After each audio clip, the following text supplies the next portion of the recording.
여러분들이 이 시간대 사실은 모이는 것이 쉽지 않은데 그럼에도 늘 이렇게 참석해 줘서 고마운 마음도 있습니다. 그만큼 또 여러분들이 하나님 앞에 살아가고자 하는 그 마음일 거라고 생각을 하고, 또 주님도 그 마음을 아시고 기뻐하실 줄로 믿습니다. 여러분의 마음을 받으시고 또 늘상 일상 속에서 하나님이 도와주셔서 하나님 도우신 가운데 승리하며 살아갈 수 있는 여러분들 되기를 바라겠습니다. 이제 다음 주에 부활절을 앞두고 이제 우리가 오늘은 죽으신 예수 그리스도 십자가에서 운명하시다, 이런 제목으로 이제 예수님 십자가 사역에 주목을 하고 있습니다. 우리가 더 자주 만날 수 있다면 천천히, 그리고 예수 그리스도의 한 주간의 이 여정을 따라갈 텐데, 그래서 오늘은 이제 사실은 입성하신 것을 기념하는 종려 주일이잖아요. 그래서 한 주간 이렇게 좀 차근차근 보면은 좋을 텐데, 이제 뭐 그럴 수가 없어서 우리가 사순절 기간 동안에 한 5주에 걸쳐서 계속해서 이 사건을 쫓아왔습니다. 예수님 입성하셨고 거기에서 성전을 정화하셨어요. 성전을 깨끗게 하셨어요. 사실은 예수님이 돌아가셨던 직접적인 원인이 성전 정화 사건입니다. 성전을 깨끗하게 하셨고, 깨끗하게 하면 좋은 거 아닙니까? 그런데 거기서 장사하는 사람들은 장사를 할 수 있도록 뒤에 연줄이 있었고 이권이 있었고 그랬다는 거죠. 그것을 다 뒤집어 엎으시고, 성전은 하나님께 예배하는 곳, 만민이 기도하는 곳이다 라고 하면서 거기에서 성전을 다 깨끗하게 하시고 장사치들을 다 뒤집어 엎으시고, 이것을 살펴보고 있었고 지켜보고 있었던, 사실은 그 뒤에 있었던 그 사람들을 자극했고, 이것이 실제적인 구체적인 예수님의 사인이 되었다 라는 것이죠. 어쨌든 들어가셔서 성전을 정화하셨습니다. 그리고 또 그 주간에 바리새인 시몬과 향유 여인, 바리새인 시몬의 집에서 향유 여인이 향유 옥합을 깨뜨려서 예수님께 드렸던 그 사건이 거기에 이루어지게 되는 거죠. 예수님의 장례를 준비하기 위해서 향유를 깨뜨렸다. 참 어떻게 그럴 수 있었을까요? 제자들도 정신 못 차리고, 예수님은 매번 죽으신다고 하는데 그 말의 의미를 알지 못하고 있는데 이 여인은 어떻게 이렇게 향유를 깨뜨려서 미리 예수님의 죽음을 준비하는 그런 행위를 할 수 있었을까? 놀라운 일인데, 그러한 일이 그 주간에 일어났던 것입니다. 그리고 겟세마네 언덕에서 이제 생명을 걸었던 기도를 하나님 앞에 들으신 후에 드디어 이제 때가 되었다 하면서 군인들에게 잡혀서 이제 십자가에 달려 죽으신 이야기, 여기까지 이제 겟세마네까지를 우리가 지난주까지 살펴보게 된 것이죠. 이제 예수님이 잡히셨습니다. 사람들에 의해서 재판을 받으시고 십자가형을 선고받아서 이제 십자가에 달려 죽으시게 되었는데, 이 재판 과정도 살펴보면은 사실 이 재판이 얼마나 부당한 재판이었는가 우리가 쉽게 알 수 있습니다. 일단 재판이 밤에 이루어져요. 밤에 이루어지는 재판이 어디 있습니까? 밤에 이루어지는 재판, 이토록 중요한 재판, 많은 사람들에게 영향을 미쳤던 예수라는 사람에 대한 재판을 한다면 많은 공회원들이 참석할 수 있는 낮에 열려야 되는 것이 마땅하죠. 그러나 밤에, 그날 잡혀서 그날 당일날 예수님은 심판을 받게 되셨습니다. 대제사장 안나스와 가야바에 의해서 날치기식으로 사형을 선고해버렸던 이 재판은 내용이나 절차에 있어서도 문제가 많은 재판이었습니다. 일단은 증인들 간의 증언이 잘 일치하지가 않았어요. 이런 얘기가 있습니다. 대제사장들과 온 공회가 예수를 죽이려고 그를 칠 거짓 증거를 찾음에 거짓 증인이 많이 왔으나 얻지 못하더니 그 증언도 서로 일치하지 않더라. 마태에도 있고 마가에도 있는 기록입니다. 그러니까 거짓 증인들을 많이 사서 거기에다가 배치해 놨던 것 같은데 그들의 증언들이 서로 일치하지 않았던 것이죠. 그래서 결국 예수님의 죄를 찾을 수가 없었고, 그 와중에 이제 대제사장은 단도직입적으로 예수님께 묻는 것이죠. 네가 하나님의 아들 그리스도냐? 여러분, 만약 이때 예수님이 자기 생명을 보존할 작정이었다면 거기에 긍정적인 답을 하면 안 되는 거였습니다. 가만히만 계셨어도, 적어도 가만히만 계셨어도 예수님은 그렇게까지 큰 일을 당하지 않으셨을 겁니다. 그러나 예수님 뭐라고 답하십니까? 네가 말하였도다. 긍정하신 거죠. 맞다라고 긍정을 하신 겁니다. 근데 여러분 잘 생각해 보세요. 예수님은 메시아가 사실 맞습니다. 예수님은 하나님의 아들이 맞으시죠. 온 세상을 구원할 구주로 하나님의 아들로 이 땅에 오신 예수님이셨습니다. 그리고 그 증거가 지금까지 보여졌던 3년간의 시간 속에 많이 녹아져 있었습니다. 예수님의 말씀 속에서 하나님 나라의 복음을 전하셨고 그 복음이 진짜임을 많은 기적과 이사를 통해서 보여주셨다는 거죠. 보여주셨습니다. 그러니까 믿을 마음이 있었다면 얼마든지 사람들은 예수가 메시아임을 믿을 수 있었고 그것을 부인할 수 없었다는 것입니다. 그럼에도 이 사람들이 예수님이 그리스도이심을 이 시간에 믿지 못하고 있습니다. 믿을 마음이 없었고 그랬기 때문에 믿지를 못하고 있었고 그래서 그리스도라고 말했다고 해서 신성 모독죄로 예수님을 십자가에 내어준 것입니다. 사형을 선고했던 것입니다. 기가 막힐 노릇인 것이죠. 예수님 입장에서 생각해봅니다. 왜 인정하셨을까? 왜 순순히 인정하셨을까? 여러분 지금까지의 패턴을 보면 흐름을 보면 예수님은 거의 인정을 안 하셨어요. 인자라고 얘기하시고 자기를 드러내지 않으시고 혹시라도 그 기적을 통해서 기적의 수혜자가 된 사람이 있다면 말하지 말라, 감추라. 계속 감추셨단 말입니다. 메시아 됨을 말하지 말라 엄히 경고해 오셨는데 그런데 어떤 면에서 생각해보면 오늘 여기에서는 가장 말하면 안 될 상황인 거예요.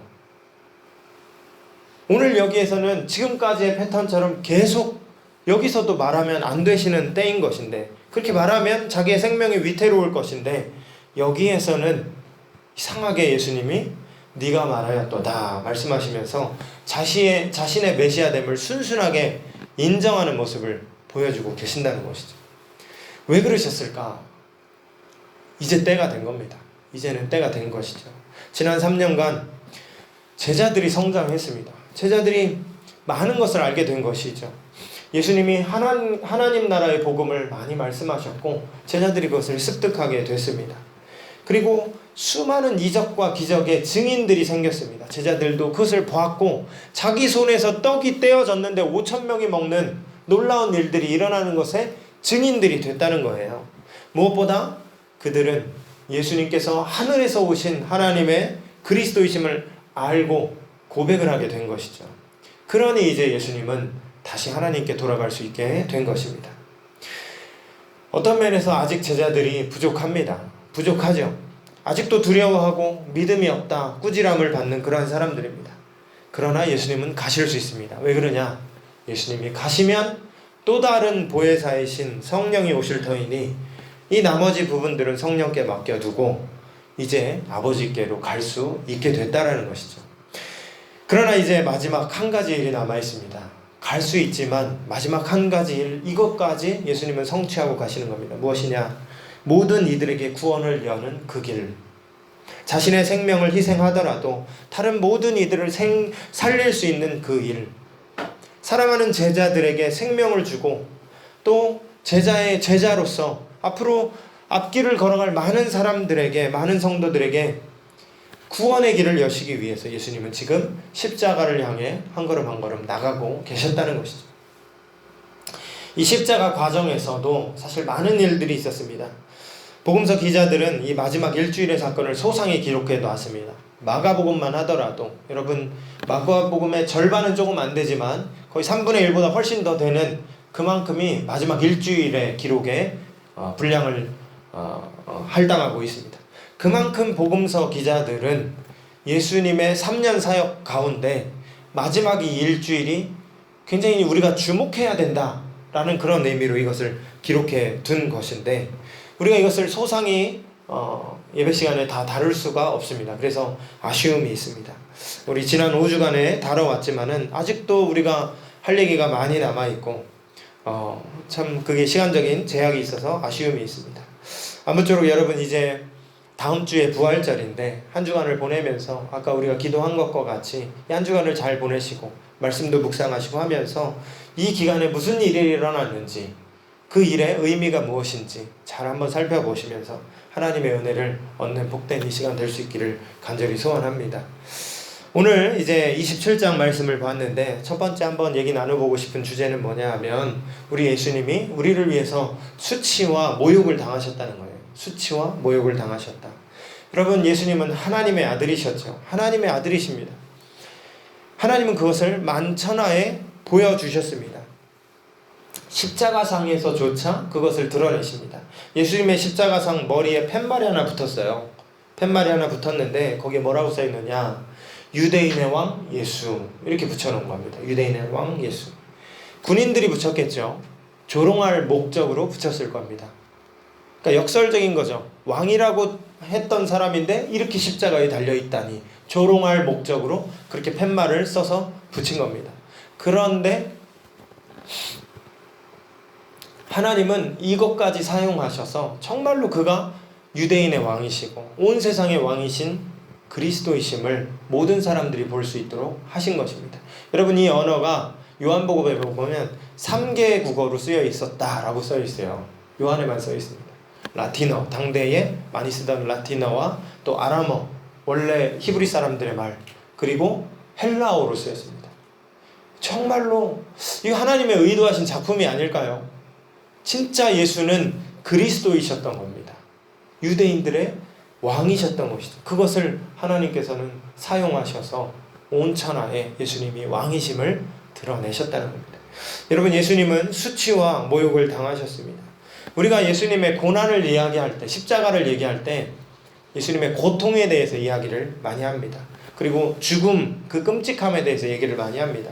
그러나 이 과정 속에서 예수님이 수치와 모욕을 당하셨다라는 부분을 잘 생각하지 못합니다. 오늘 본문 우리가 읽어봤던 부분을 보면, 그러나 예수님이 이 모든 과정 속에서 수치와 모욕을 많이 당하셨다라는 것을 알 수가 있어요. 27절에 보면 이에 총독의 군병들이 예수를 데리고 관정 안으로 들어가서 온 군대를 그에게로 모으고 그의 옷을 벗기고, 옷을 벗겼습니다. 예수님의 홍포를 입히고, 홍포는 왕족들, 귀족들이 입던 특별한 옷이었습니다. 왜 입혔을까요? 왕이라면서 너가, 그러면서 예수님을 조롱하기 위해서 왕의 색깔의 옷을 지금 입히고 있는 것입니다. 가시관을 엮어서 머리 위에 씌웠습니다. 그러니까 왕들은 면류관을 쓰잖아요. 왕관을 쓴단 말입니다. 가시로 면류관을 씌워서 손에는 갈대를 들게 하고, 손에 쥐어준 겁니다. 갈대를. 그리고 뭐라고 인사하죠? 무릎을 꿇고 희롱하여 이르되 유대인의 왕이여 경배를 받으소서 평안할지어다. 놀리고 있는 겁니다. 예수님. 30절에 그에게 침뱉고, 우리조차도 침뱉음을 받아본 적이 없는데, 여러분, 하나님의 아들 예수께서 침뱉음을 받으십니다. 지금. 그리고 갈대를 빼앗아서 머리를 치는 겁니다. 왕이라면서 경배를 받으라고 하면서 머리를 지금 치고 있는 거죠. 그리고 31절에 희롱을 다 한 후에 다시 홍포를 벗기고, 너무 수동적으로 당하시는 것 같아요. 예수님.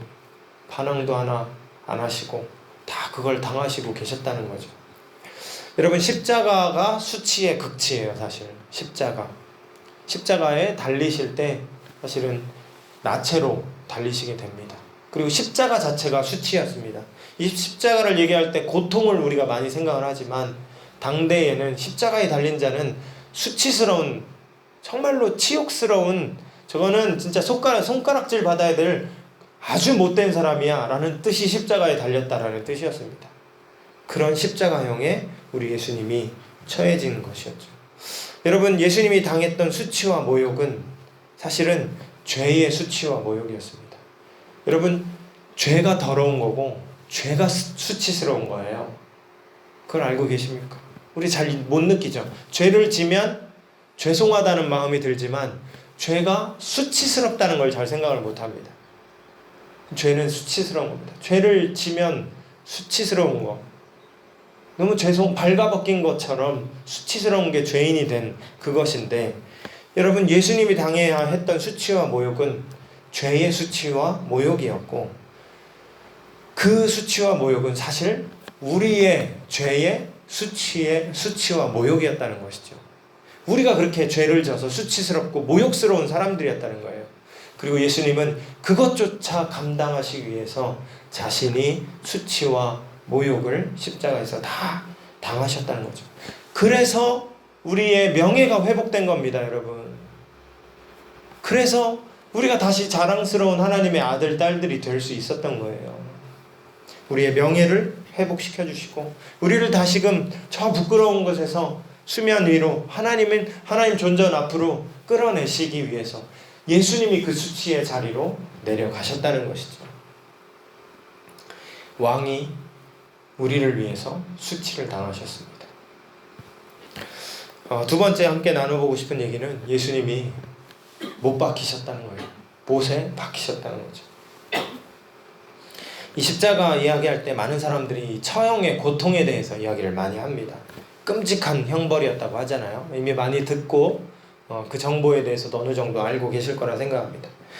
여러분, 그런데 이 십자가형이 너무 끔찍한 것이어서 로마인들에게는 십자가형을 내리지 않았다고 합니다. 그만큼 수치스럽고 모욕스럽고 끔찍한 고통의 형벌이었기 때문에 역사적으로 보면 초기 로마에서는 이제 로마 국민들에게도 이 형벌이 주어졌으나 조금씩 발전돼 가면서 상식 수준이 올라가면서 로마 시민권을 가진 사람들은 죄인이라 할지라도 십자가형을 내리지 않았습니다. 그러나 노예들, 극악무도한 좀 타민족들 이런 사람들은 십자가형으로 이제 사형을 집행했다라는 것이죠. 근데 예수님이 이 십자가형을 당하신 거예요. 옷을 빼앗기셨고 십자가에 못 박히신 겁니다. 이 설교를 준비하고 이제 자료를 찾다 보면 역사적 고증을 살펴보게 됩니다. 그래서 구체적인 상황을 알게 되고 그것을 여러분들에게 나누게 돼요. 십자가의 모양은 어떻고 또 못의 크기는 어떻고 그것이 어디에 박혔고 또 십자가에는 약간 뭐 걸터 앉을 만한 이렇게 나무로 된 부분이 있어서 의자는 아니지만 의자같이 그렇게 좀 이 무게를 버틸 수 있는 부분이 있어서 그래서 제수도 좀 쉬고 그러나 더 큰 목적은 이 체중을 버티지 못해서 몸이 찢겨나가는 것을 방지하기 위한 목적으로 그 의자가 있었다. 뭐 이런 얘기들을 이제 많이 하게 되는 것이죠. 그러나 복음서에는 그런 얘기가 없어요. 그 부분을 우리가 주목해 봐야 됩니다. 복음서의 기자들이 기록하고 싶었던 얘기는 무엇인가? 복음서의 기자들은 그런 예수님의 십자가 처형의 자세한 부분을 우리에게 전달하지 않습니다. 그 부분, 그러면 복음서의 기자들이 뭘 전달하고 있는 건가? 무슨 얘기를 하고 싶은 건가? 그 부분을 우리가 더 자세히 살피고 봐야 한다는 것이죠. 복음서의 기자들은 뭘 주목하고 있는가? 십자가 죽음의 과정 속에서 무슨 일들이 벌어졌는지, 그리고 그 십자가 죽음의 의미, 그리고 그것을 통해서 어떤 결과가 이루어지게 되었는지, 그런 부분들을 성경의 기자들은 우리에게 전달하고 있다는 것이죠. 오늘 본문의 예수님은 죄인과 같이 취급을 당하셨습니다. 옷을 빼앗기고 또 좌우편에 강도들과 함께 못 박히셨습니다. 평생을 죄인들의 친구로 사셨던 예수님. 여러분, 예수님이 죄인들의 친구였어요. 제가 자주 말씀드렸잖아요. 세리와 창녀들의 친구다, 먹기를 탐하는 자다, 이런 비판을 바리새인들한테 받으셨던 예수님. 평생을 그러니까 손가락질 받는 사람들, 삭개오 같은 사람들, 그런 집에 들어가서 밥 먹는 사람이 우리 예수님이셨습니다. 그렇게 인생을 사시더니 죽을 때도 죄인들 사이에서 죽으십니다. 강도들 사이에서 하나님의 아들이 거기에 죽으셨습니다. 저는 이 장면을 떠올려 보면서, 이 장면을 이번에 보면서 참 이것이 예수님의 인생을 참 전형적으로 보여주는 한 장면이구나 하는 것을 생각하게 되고, 그래서 이번 사순절이 이 장면 때문에, 이 한 줄 때문에 저한테는 좀 더 뜻깊게 다가왔습니다. 하나님께서 죄인들 사이에 죽으셨다. 늘상 죄인과 함께 하시더니 죽을 때도 죄인들 사이에서 죽으셨다. 가만 생각해 보면 이 예수님의 모습은 구약에서 말씀하고 있는 하나님의 모습과 상당히 많이 닮아 있습니다. 고아와 과부와 나그네들의 하나님, 울부짖는 노예들의 아우성에 응답하시기 위해서 모세를 보내시는 하나님, 가난한 자와 갇힌 자, 억눌린 자들의 하나님이라고 자기를 소개하시는 하나님, 그 히브리 민족의 하나님의 모습을 오늘 십자가에 달려 계시는 예수에게서 발견하게 된다는 것이죠. 그럼에도 사람들은 예수님의 진위를 잘 깨닫지를 못했습니다. 그리고 많은 사람들이 예수님을 모욕하는 것이죠. 40절 보시면 이렇게 또 다시 모욕하는 겁니다. 죽어가는 예수님을 향해서 아무리 그가 죄인이라고 자신들이 판단했다 할지라도 죽어가는 그 사람을 향해서 그렇게까지 이 사람들은 하고 있었습니다. 성전을 헐고 사흘에 짓는 자여, 네가 만일 하나님의 아들이거든 자기를 구원하고 십자가에서 내려와라. 그가 남은 구원하였을 때 42절 자기는 구원할 수 없도다. 그가 이스라엘의 왕이로다. 지금 십자가에서 내려올지어다. 43절 그가 하나님을 신뢰하니 하나님이 원하시면 그를 구원하실지라. 그의 말이 나는 하나님의 아들이라 하였도다. 이렇게까지 예수님을, 십자가에 못 박혀 계신 예수님을 사람들은 조롱했었다는 것이죠. 여러분, 어떤 면에서 예수님 인생 최대의 유혹은 여기서 내려오는 것이었을 겁니다. 정말로 저들의 말처럼 예수님에게는 충분한 능력이 있죠. 예수님 잡히실 때 베드로에게 그렇게 꾸짖잖아요. 지금이라도 내가 천국에서 천사들을 내려오게 해서 12군단이나 더 되는 천사들을 내려오게 해서 저들을 제압할 수 있다. 그러나 그렇게 하면 하나님의 일이 어떻게 이루어지겠느냐 하면서 순순히 그 일을 당하시는 예수님. 예수님은 능력이 있으신 분인 겁니다. 모든 것이 가능하고 얼마든지 하실 수 있고 지금도 여기에서 내려오실 수 있는 예수님인데 그 예수님이 무력하게 당하고 계시고 무력하게 십자가에 못 박혀 계셨다는 것이죠. 많은 사람들의 조롱을 그저 받고 계셨다는 겁니다. 누가는 이때 십자가 상에서 예수님이 하셨던 말씀을 이렇게 기록을 해뒀습니다. 아버지, 저들을 사하여 주시옵소서.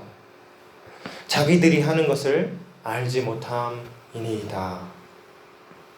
자기는 죽어가면서도 자기를 죽이는 자들을 위해서 기도하신 분, 우리를 살리기 위해서 그 험한 십자가에 달리기를 선택하셨던 분, 그분의 사랑과 그분의 헌신, 그 한없는 사랑 때문에 많은 사람들이 생명을 얻고 우리도 예수님을 믿고 따르는 오늘에 이를 수 있게 됐다는 것이죠. 이사야 53장 4절부터 6절인데 우리 지난번에도 언젠가 말씀을 한번 읽었었습니다. 다시 한번 읽고 싶습니다. 우리 이사야 53장 4절부터 6절 제가 한번 읽어드릴게요. 같이 읽을까요? 같이 한번 천천히 읽어보겠습니다. 시작. 그는 실로 우리의 질고를 지고 우리의 슬픔을 당하였거늘 우리는 생각하기를 그는 징벌을 받아 하나님께 맞으며 고난을 당한다 하였노라. 그가 찔림은 우리의 허물 때문이요 그가 상함은 우리의 죄악 때문이라. 그가 징계를 받음으로 우리는 평화를 누리고 그가 채찍에 맞음으로 우리는 나음을 받았도다. 우리는 다 양 같아서 그를 행하여 각기 제 길로 갔거늘 여호와께서는 우리 모두의 죄악을 그에게 담당시키셨도다. 아멘. 예수님이 우리를 위해서 이 길을 걸어가신 겁니다. 한 가지만 더 살펴보고 싶은데 누가복음 23장 39절부터 43절까지의 말씀입니다. 이 두 강도들에 대한 얘기예요. 강도들에 대한 얘기. 한번 읽어볼까요? 39절부터 시작. 달린 행악자 중 하나는 비방하여 이르되 내가 그리스도가 아니냐 너와 우리를 구원하라 하되 하나는 그 사람을 꾸짖어 이르되 내가 동일한 정죄를 받고서도 하나님을 두려워하지 아니하느냐. 우리는 우리가 행한 일에 상당한 보응을 받는 것이니 이에 당연하거니와 이 사람이 행한 것은 옳지 않은 것이 없느니라 하고 이르되 예수여 당신의 나라에 임하실 때에 나를 기억하소서 하니 예수께서 이르시되 내가 진실로 내게 이르노니 오늘 내가 나와 함께 낙원에 있으리라 하시니라. 아멘. 이 두 강도에 대한 얘기인데 우리가 아까 읽었던 마태복음 27장에 의하면 44절에 그 강도들은 같이 예수님을 욕했다, 저주했다라고 했었습니다. 그런데 누가의 기록에 의하면 이 두 강도들 중에 하나가 하나를 꾸짖고 예수님을 이제 변호하고 예수님을 인정하는 장면이 나타났다라고 이렇게 기록을 하고 있는 것이죠. 왜 이렇게 서로 기록이 다를까 알 수는 없습니다. 그러나 혹시 이렇게 볼 수도 있겠죠. 둘 다 참이면 이게 시간차에 의해서 벌어진 일일 수도 있겠다 싶은 거예요. 그렇다면 마태복음에서 둘 다 예수님을 저주했는데 근데 둘 중에 하나가 심경의 변화를 일으킨 겁니다. 그리고 이제 어느 순간에 예수님을 변호하고 예수님의 하나님 아들 되심을 인정하는 사건이 그 십자가상에서도 일어나게 됐다라는 것이죠. 여러분, 이 사람이 예수님에 대해서 이 사람은 잘못한 일이 없다라고 하면서 그 욕했던 한 사람을 되려 꾸짖고 예수님을 두둔했습니다. 뭔가 마음속에서 새로운 일이 벌어지게 된 것이죠. 예수님이 아침 9시경에 이제 십자가에 달리셨습니다. 그리고 3시에 운명하셨는데 그 6시간 사이에 이 두 사람 중 한 사람의 마음속에 변화가 일어나게 된 것입니다. 무엇이었을까요? 무슨 일이 일어났을까요? 어쩌면 예수님의 얘기를 들었을 수도 있다 싶습니다. 예수님의 이 기도, 아까 우리가 읽었던 이 기도, 저들을 용서하여 주시옵소서. 저들은 저들이 하는 짓을 알지 못하나이다. 자기를 향해 창을 꽂는 사람들을 향해서 오히려 그들을 용서해달라고 말하는, 도대체 이 사람은 누구냐? 혹은 백부장의 고백을 들었을까요? 거기 군병 중에 백부장이 있었는데 이는 진실로 하나님의 아들이었노라, 이런 얘기를 백부장이 했었습니다. 혹시 그 강도가 그 이야기를 들었을까요? 우리 알 수는 없지만 어쨌든 이 사람의 심경에 변화가 일어난 겁니다. 그리고 예수님을 하나님의 아들로 고백하고 결국에는 낙원에 들어가는 축복을 얻게 되었다. 이 십자가상에서 이 일을 성경은 기록하고 있는 것입니다. 이걸 보면 예수님은 마지막 순간까지도 한 사람의 영혼을 구원하고 계시는구나 하는 것도 깨닫게 됩니다. 마지막 그 순간까지도 네가 오늘 나와 함께 낙원에 있을 것이다.